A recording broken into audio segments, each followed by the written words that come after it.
propósito, ¿te acordás que en la época de Menem quién era el jefe de la aduana en Ezeiza? Sí, me acuerdo, a propósito, Ibrahim Al-Ibrahim, que era el marido de Amira Yoma. Que no hablaba castellano. Que no hablaba castellano, que Amira Yoma era la secretaria privada. Y decía, yo necesito ver solamente. Claro, con ver me alcanza. Él miraba la valija y pasa. Miraba la de él. Que pase la de él y valija, toda llena de... No sé, andás a ver qué tenía esa valija. Caramba, ¿no?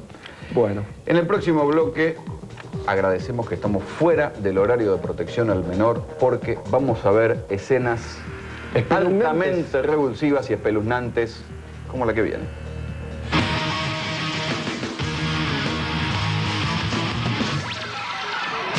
En el próximo bloque de Punto Doc/2 hablan los responsables de la última dictadura militar y dan su versión sobre el golpe de Estado. Yo les pediría que se fijen en lo que está aceptado por la Corte Suprema del Estado de Israel, que dice que la tortura es válida cuando se enfrenta a un enemigo fanático, a un terrorista fanático.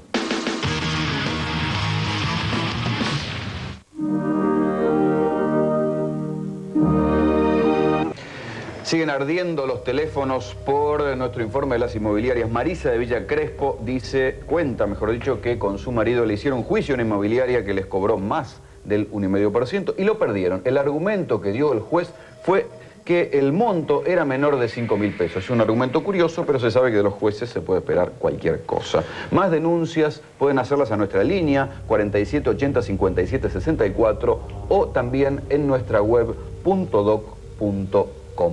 En 2 días se cumplen 25 años de una fecha fatídica para la historia argentina. El 24 de marzo del 76, un gobierno militar derribó a la ama de casa Isabel Perón. A partir de ahí hubo 30.000 víctimas de opositores al gobierno militar. Siempre los militares reclamaron por años y por años que no se dio a conocer la versión militar. Esta noche vamos a ver un informe sobre el golpe donde solamente hay material hecho por los militares y la voz de los militares. En verdad, los militares tienen un discurso doble sobre esto. Dicen que no se escucha la versión militar, que solo se escucha la versión de las organizaciones de derechos humanos. Pero por otro lado, cuando hablan, las pocas veces que hablan los militares, no hablan, como diríamos, con verdad. No dan una explicación, más allá de frases bastante huecas, por cierto, de por qué liquidaron tanta gente de esta manera y no una verdadera explicación histórica sobre esto. Pero nosotros encontramos documentales, que ahora son documentales escondidos, que la propia dictadura hizo para convencer a la gente de que lo que estaba haciendo estaba bien, y que luego la propia dictadura escondió, enterró, que durante muchos años no se vieron. Nosotros los buscamos, los encontramos, y es parte de lo que van a ver ahora. En esos documentales, les aclaramos, hay escenas altamente revulsivas y que conviene discutirlas en familia.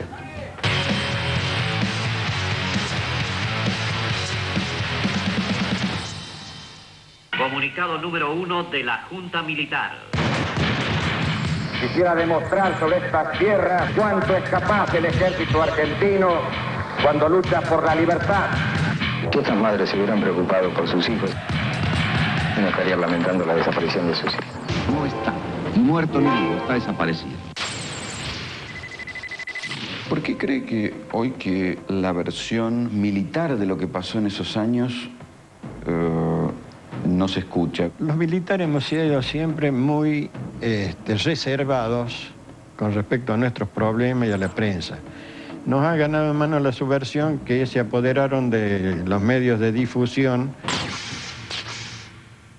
Las Fuerzas Armadas, de Seguridad y policiales actuaron en defensa de la comunidad nacional, cuyos derechos esenciales no estaban asegurados. Acá tienen derechos humanos solamente los ex subversivos, los delincuentes. Las Fuerzas Armadas asumen el gobierno. Comienza el proceso de reorganización nacional. Se comunica a la población que a partir de la fecha el país se encuentra bajo el control operacional de la Junta Militar. Se abre, señores, un nuevo capítulo en la historia económica argentina. La presencia del teniente general Videla en cada rincón de la República representa el más sólido respaldo que puede recibir la ciudadanía a favor del único y más auténtico diálogo que se le puede proponer. Ocupe cada uno su lugar y la victoria seguramente será nuestra. La las organizaciones terroristas se burlan del gobierno. Habían simulado apoyarlo. Después, a su sombra, siguieron asesinando. Querido Héctor, solo deseo que termine esta negra noche que estamos viviendo. Que ya no habrá esposas solas, esperando, sufriendo porque hay desequilibrados que quieren transformar nuestro hermoso país en un campo de muerte y destrucción. Las bandas terroristas continuaron su organización y llegaron en su apogeo a reclutar miles de personas a las que incluyeron en el manejo de las armas, constituyendo, de hecho, un ejército clandestino, mercenario de la violencia. Pero hay una orden de un gobierno constitucional. Se dispone que las Fuerzas Armadas procederán a ejecutar las operaciones militares y de seguridad que sean necesarias a los fines de aniquilar el accionar de los elementos subversivos en todo el territorio del país. A nosotros nos llamaron para aniquilar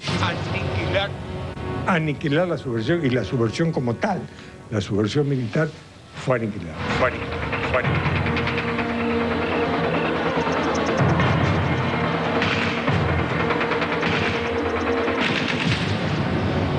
Hay que sentir el apoyo de la dirigencia política a través de las sesiones del Congreso, de sus discursos, de donde se pedía el exterminio de la subversión. Las autoridades tambalean y se genera vacío de poder.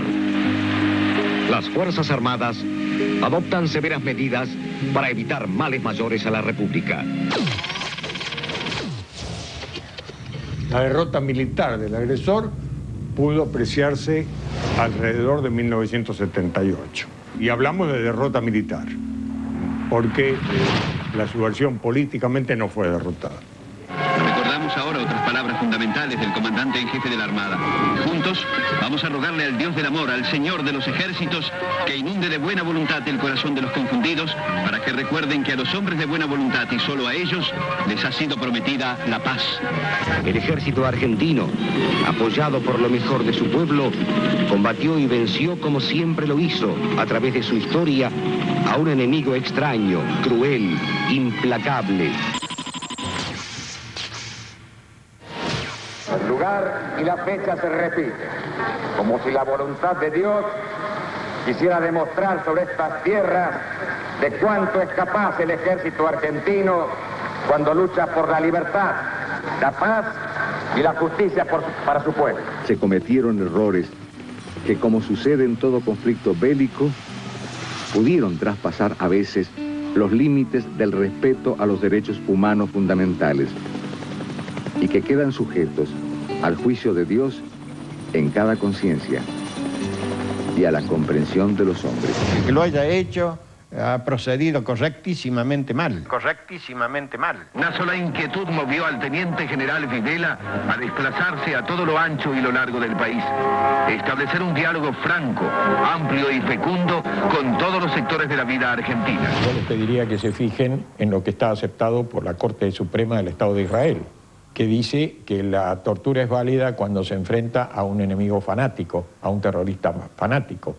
La experiencia vivida permite afirmar que muchas de las desapariciones son una consecuencia de la manera de operar de los terroristas. Yo digo, si estas madres se hubieran preocupado por sus hijos de la misma forma que se preocupan hoy, no estarían lamentando la desaparición de sus hijos. Usted piensa ahora que se podrían haber hecho muchas cosas bien hechas, llamémosle buena letra, que en aquel momento no era posible ni siquiera pensarlo por la celeridad y la sucesión de hechos armados que se producían frecuentemente.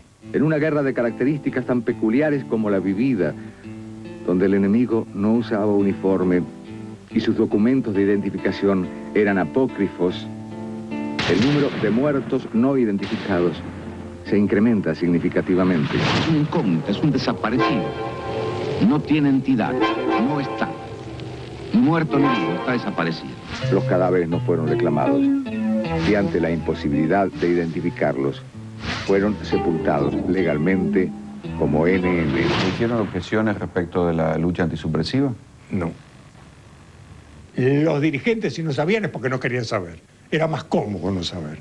Venció una vez más el ejército argentino y el pueblo todo gracias al esfuerzo de sus jóvenes hijos. La única solución a este problema es mirar hacia el futuro. Pero las organizaciones de los derechos humanos de los delincuentes, no tienen ningún interés en mirar hacia el futuro, sino hacia el pasado.